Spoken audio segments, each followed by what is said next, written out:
Inside the Oklahoma State Capitol, Dave Morris alongside the Oklahomans' Ben Felder. More action today, the Oklahoma teacher walkout, day number 2. And Ben, we heard a rally this morning from OEA, the AFT, also had a press conference. All of it designed today to talk to legislators. It was loud, a little bit heated. Yeah, I mean, the focus today really seems to be on lobbying lawmakers to take specific action. We saw an effort in the House. Democrats tried to bring up the capital's gain deduction, repealing that onto the floor. Republicans didn't go along. Teachers who were watching outside and filling the galleries outside, they held a sit-in. They sat down, troopers had to come in and kind of make sure there was a path, but teachers continued to say they're not going anywhere until they see legislative action. Yesterday, we kind of described it as a little bit of a festive atmosphere. There were teachers inside the Capitol trying to talk with lawmakers, but a lot of the rally was taking place outside. Today, the focus is really inside the state capitol right here. Teachers trying to advocate to lawmakers to take specific steps to increase public school funding.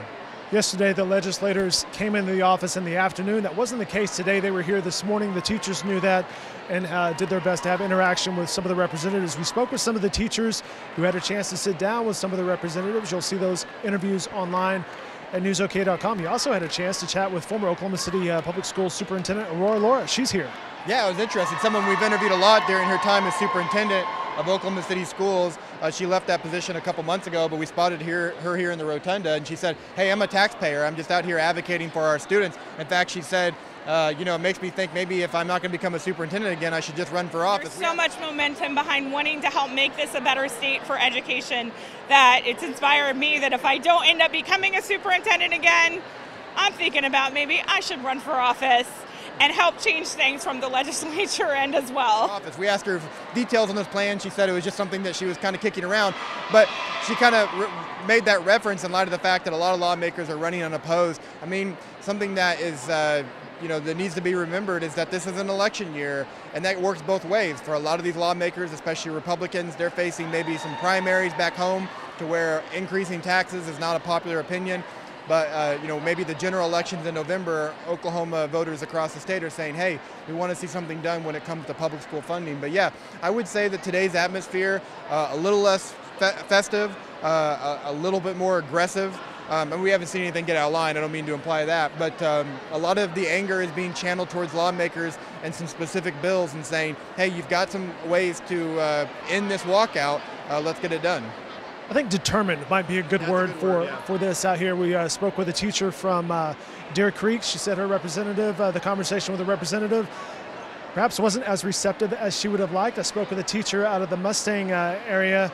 They will not have school tomorrow. She's still interacting with her students. In fact, she had them out here at the Capitol yesterday, and she's catching up with them this afternoon.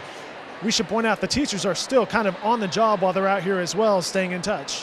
Yeah, I mean, a lot of school districts have actually helped their teachers out by closing school. Think of it kind of like a snow day. School's closed, so teachers are still getting paid. They don't have to scramble to find substitutes, and that's allowed, these thousands of teachers to come out here to the Capitol and rally. We do know that there's a lot of schools that are still in session, but I got to tell you, I mean, when you look at the 20 biggest schools across Oklahoma, almost all of them are continuing to be out today, and together they account for half of the enrollment across the state. So this is a walkout that is impacting every corner of Oklahoma, especially here in Oklahoma City. And a lot of these teachers say, hey, we're going to be back at it again tomorrow. The big question today was, after such a big rally on Monday, what was Tuesday going to look like? I don't have any kind of count, but I would say that it probably is bigger than I thought, actually. And this is still a pretty big walkout, and teachers say they're going to be back at it tomorrow. After what they showed today, you have to believe that they're probably telling the truth.